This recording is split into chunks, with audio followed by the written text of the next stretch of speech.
عمران خان کے حقیقی آزادی لانگ مارچ میں خاتون رپورٹر صدف نعیم حادثے میں جاں بحق۔ سوشل میڈیا پر جتنے منہ اتنی باتیں۔ کسی نے کہا کہ صدف کنٹینر پر چڑھتے ہوئے ہاتھ پھسلنے سے سیڑھی پر سے گر گئیں اور پہیے کے نیچے کچلی گئیں، جبکہ کسی نے دھکا لگنے سے گر کر کچلنے کی اطلاعات دی۔ آپ ڈیجیٹل نے موقع پر موجود لوگوں سے حقائق جانے تو پتہ چلا کہ صدف سڑک کے ڈیوائیڈر پر چل رہی تھیں۔ 7-8 انچ کی دیوار پر توازن کھویا اور گر کر کنٹینر کے پہیے کے نیچے آ گئیں۔ عمران خان فوری طور پر خاتون رپورٹر کی لاش تک پہنچے۔ انہوں نے افسوس کا اظہار کرتے ہوئے آج کے لیے لانگ مارچ روک دیا۔ عمران خان کے علاوہ شہباز شریف اور مریم اورنگزیب نے بھی اس حادثے پر گہرے افسوس کا اظہار کیا۔ دوسری جانب لندن میں موجود رپورٹر اظہر جاوید نے اس واقعے کی ذمہ داری پی ٹی آئی پر ڈال دی۔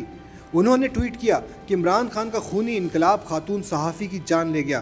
بعض لوگوں نے یاد دلایا کہ نااہلی کے بعد نواز شریف کے جی ٹی روڈ پر سفر میں لالا موسیٰ کے نزدیک ایک بچہ وی آئی پی گاڑی کی ٹکر سے جاں بحق ہوا، مگر قافلہ رکا نہیں۔ ڈان اخبار نے واقعے پر رپورٹ کیا تھا کہ سابق وزیر اعظم کے قافلے میں ایک ایمبولینس بھی تھی، مگر اس بچے کے لیے وہ بھی نہیں رکی۔